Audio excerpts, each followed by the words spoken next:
Bora falar agora sobre Pedro Martins no São Paulo. Primeiro, quero começar te atualizando sobre a busca do tricolor por um técnico, várias negativas, tá?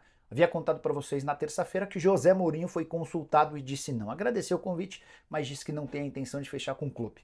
O mesmo aconteceu com vários outros nomes de técnicos importantes, como Carlos Carvalhal, Rui Vitória e Diego Alonso. Esses técnicos foram consultados desde segunda-feira e todos disseram que não têm a intenção de trabalhar no São Paulo. Nada contra o clube, contra a instituição, mas eles acham que vir ao Brasil, na América do Sul, seria um retrocesso na carreira. Diante disso, São Paulo está em busca de nomes mais reais, mais plausíveis. E o nome do Pedro Martins não está descartado. O Pedro Martins é um técnico português de 53 anos de idade que é adorado por vários torcedores do São Paulo. Eu vejo nas redes sociais e também nas lives que muitos desses torcedores adorariam ter o Pedro Martins como comandante. Técnico que já passou pelo Olympiacos e hoje está no Al-Garrafa. O contrato dele se encerra em junho, mas faltam apenas 2 jogos no Campeonato do Catar para que a temporada termine. A temporada termina no dia 27 para o técnico português. Ele tem um jogo no dia 23, outro no dia 27 e a partir daí entra em férias. Poderia ficar disponível.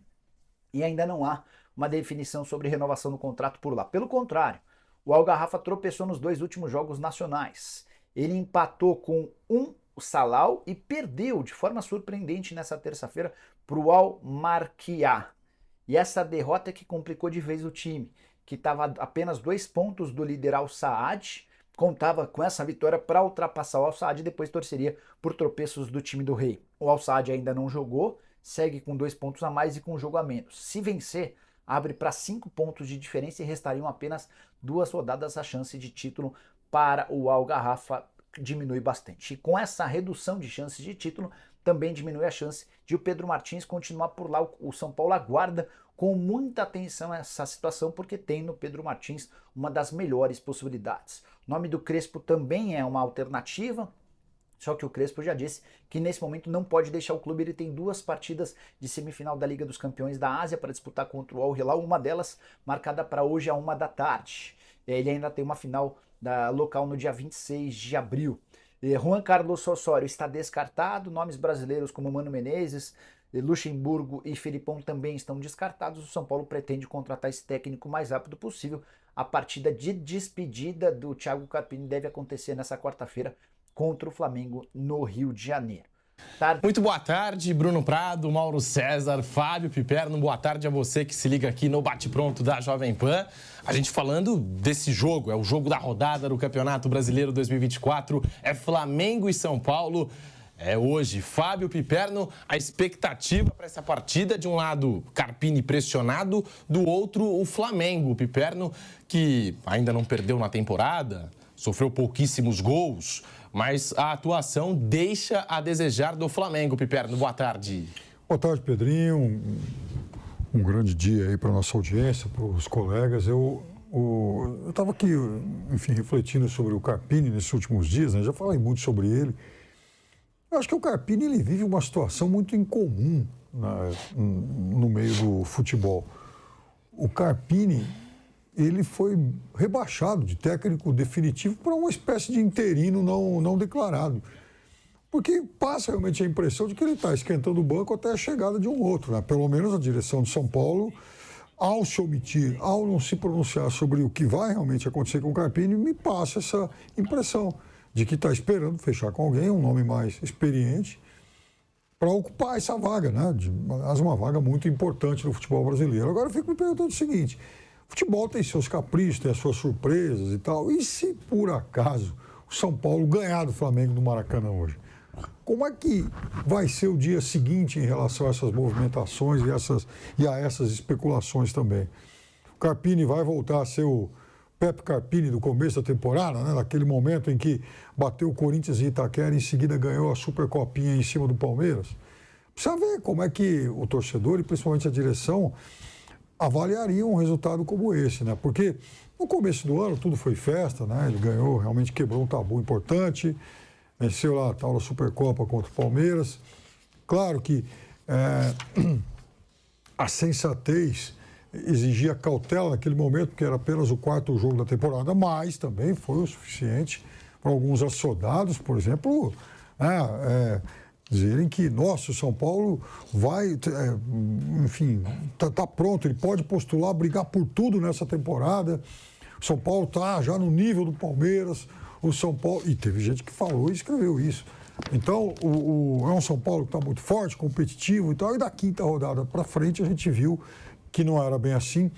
Até porque todo ano eu repito, e já inclusive discuti com o senhor no ar algumas vezes, que é assim uma certa, para não dizer muita insensatez, o torcedor, mas principalmente o dirigente e também o crítico, avaliarem no começo no final de janeiro, começo de fevereiro, o que os times estão apresentando e levar aquilo a sério, quer dizer, fazer daquilo uma projeção para a temporada toda. E não é só um período de pré-temporada.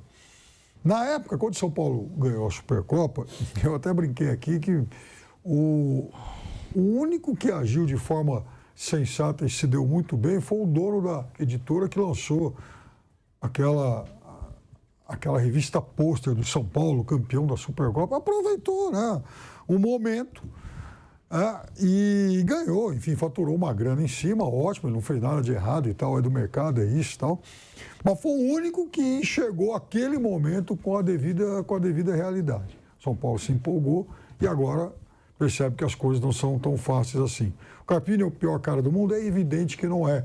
É um técnico jovem, que sai de equipes intermediárias, para não dizer pequenas, do futebol brasileiro, vai se adaptando a um gigante. Ele vai precisar, sobretudo, de apoio. São Paulo tem, por exemplo, o Muricy, que está lá para isso também.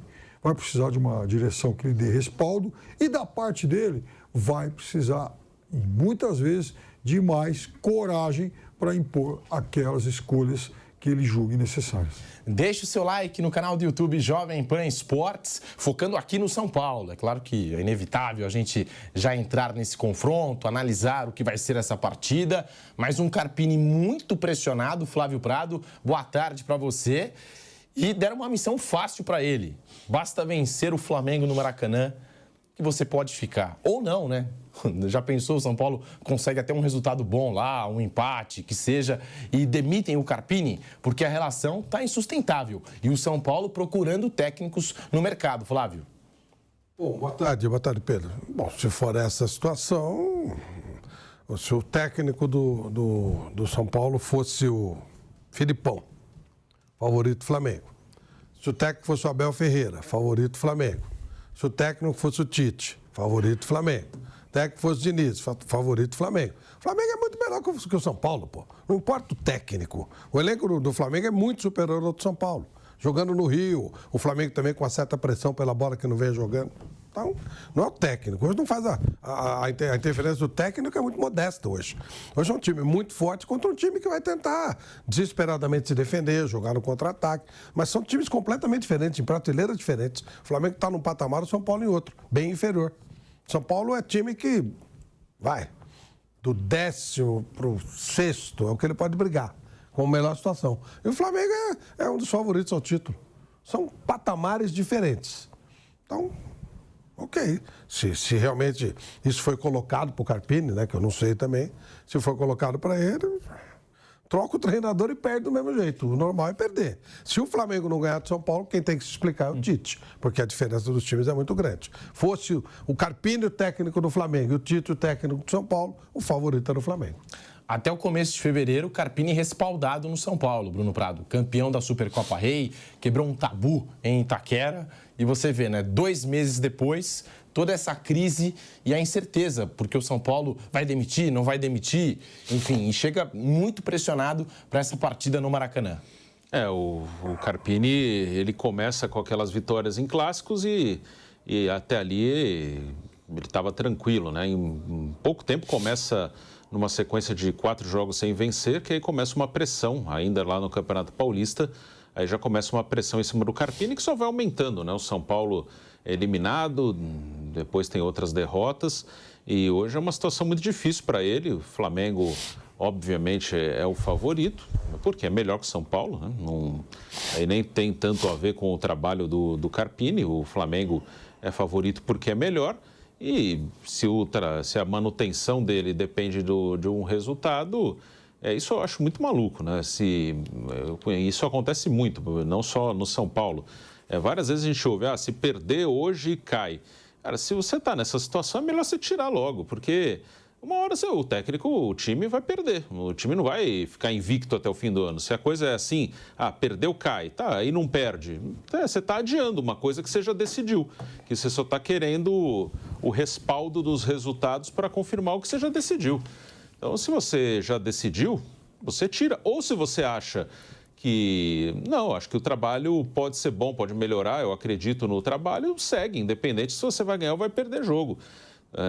Então, acho que tem que ser mais pelo que você acredita do trabalho do treinador que você contratou. Você acredita nele? Você acha que ele pode dar a volta por cima? Tem potencial para isso? Tem qualidade para isso? Dá confiança para o cara. E chega publicamente, principalmente quando é um cara novo, chega, bota a cara ali, defende. Não, o técnico é ele, eu acredito nele e vamos embora. Ou se é essa aí, se perder eu vou tirar. E tira logo, porque... Aí, sei lá, empata com o Flamengo, fica, aí perde do Atlético Goianiense domingo, sai. Não faz sentido, né? Então, a decisão ela tem que ser tomada pela permanência ou pela saída, não ficar, se perder uma coisa e se ganhar outra. Não, você tem que ver. Você acha que o trabalho tem chance de melhorar? Beleza, toca aí. Você acha que não, já tira. Não adianta ficar pendurado por um jogo. Salvador. São 3 jogos agora fora de casa, né? 3 jogos complicados, porque Flamengo, Atlético Goianiense, Barcelona de Guayaquil, e aí só volta a jogar no Morumbi um clássico, hein? Lá no dia 29 de abril contra o Palmeiras. E de acordo com a reportagem do GE, o Carpini ficou praticamente isolado após a última derrota para o Fortaleza, sem receber apoio interno da diretoria, que passou os últimos dias tentando segurar a pressão nos bastidores do Morumbi pela demissão do técnico. Sem se manifestar em entrevistas ou até mesmo nas redes sociais, o presidente Júlio Casares passou a receber indicações de nomes que podem substituir o técnico em caso de derrota para o Flamengo. Essa é a situação do São Paulo, Piperno, complicada, né? Igual disse o Mauro, vai cobrar um jogador, o jogador fala assim, você está me cobrando aqui, cara, amanhã talvez nem esteja mais aqui também. É complicado, né? Essa situação aí vai ser difícil para o Carpini. Algumas imagens também circulando, eu vi o São Paulo chegando no hotel e ele acaba se encontrando com o Júlio Casares. Não é aquele clima, né, que todo mundo gosta de ver, mas está aí, Carpini sob risco, o São Paulo que não vem agradando a torcida e tem um Flamengo no Maracanã. Então, mas aí tem um negócio, tem muito de covardia nesse ambiente todo também. Eu não vou aqui defender renhidamente, fanaticamente, o trabalho que o Carpini fez até aqui, embora também não ache um desastre. Veja, a gente tem que estabelecer referenciais. Falar que o São Paulo está bem ou está mal, que o time é bom ou é ruim, fica um pouco subjetivo se você não encontra uma boa, enfim, uma consistente métrica para comparação nisso aí. Então vamos lá. O que o São Paulo fez no Campeonato Paulista desse ano em relação ao ano passado? Exatamente a mesma coisa. São Paulo, ano passado, com o Rogério Ceni, ainda fez 1 ponto a mais na fase de classificação do que o São Paulo do Carpini. Aí, os dois foram eliminados na mesma fase ainda do mata, né? Os dois caíram dentro do Morumbi. Os dois perderam para times de um outro escalão do futebol brasileiro. São Paulo do Rogério perdeu para o Água Santa. O do Carpini para o Novo Horizontino, que, aliás, hoje tem até um pouco mais de status. Um time de Série B, que ficou a 1 ponto, inclusive, do acesso para a Série A. Ambos os times foram derrotados nos pênaltis. Então, em relação a isso, ficou igual. Aí, São Paulo começa a Libertadores, tem um tropeço fora, é verdade. Mas, veja, foi um jogo atípico em que o São Paulo perdeu 3 jogadores por contusão no primeiro tempo. Não jogou contra uma galinha morta, é importante também frisar isso. O São Paulo jogou contra um bom time de futebol, uma equipe argentina fora, e perdeu 3 jogadores por contusão no primeiro tempo. Então, algo absolutamente incomum. Me apontem um jogo aí do São Paulo em que tenha ocorrido isso, de jogadores importantes, né? Como, por exemplo, Lucas Moura. E aí o São Paulo, até no segundo tempo, no final, esboçou lá uma reação e quase chegou ao empate. Então, ou seja, não foi, diante de todas as circunstâncias também, uma estreia desastrosa. Aí sim o São Paulo começa perdendo em casa Fortaleza no Campeonato Brasileiro e com uma exibição que acabou resultando em muitas críticas, justas críticas, por sinal. Embora também, nos últimos tempos dessa vida de São Paulo, perder em casa para Fortaleza já não seja uma novidade, porque o time de 22, o Rogério Ceni, também perdeu no Morumbi. O dia lá que o Fernando Miguel pegou tudo. Então, veja, ainda é um São Paulo que vai se acertando. Agora, qual é a realidade de São Paulo? A realidade de São Paulo é tentar fazer um campeonato brasileiro que lhe permita, por exemplo, sonhar em beliscar uma dessas vagas de classificatório da Copa Libertadores. Não é um time para brigar entre os 4, 5 melhores. Porque, veja, o título da Copa do Brasil, que acabou ofuscando uma série de problemas, ele foi também uma exceção em todo esse passado recente de São Paulo. Aliás, o torcedor comemorou tanto, e com razão, porque era um título em torneio importante que São Paulo não ganhava, desde 2008, a não ser que se considere aquela Sul-Americana de 12. Mas ok, levando também aquele torneio em consideração, São Paulo estava há 11 anos aguardando pela conquista de um título importante e ganhou a Copa do Brasil, derrotando Palmeiras com muitos méritos, os 2 jogos depois do Flamengo na final. Então, ok, foi um momento atípico, mas veja, também foi uma Copa do Brasil em que aconteceram coisas malucas. São Paulo aqui no Morumbi, ele quase é eliminado pelo Sport Recife, passou nos pênaltis, perdeu por 3-1 e depois avançou raspando a trave. Então, assim, mata-mata é importante, é legal, é torneio que vale, dá uma bela premiação, é tudo isso. Mas nem sempre também é a prova definitiva da consistência de um time de futebol. O São Paulo voltou a perder uma estreia de Campeonato Brasileiro em casa depois de 16 anos. A última derrota havia acontecido lá em 2008, quando perdeu por 1-0 para o Grêmio. E agora perdeu para o Fortaleza pelo placar de 2-1 no estádio do Morumbi. O São Paulo, que tem mais um agravante para o jogo de hoje, James Rodrigues, com uma lesão muscular de 2 a 3 semanas fora.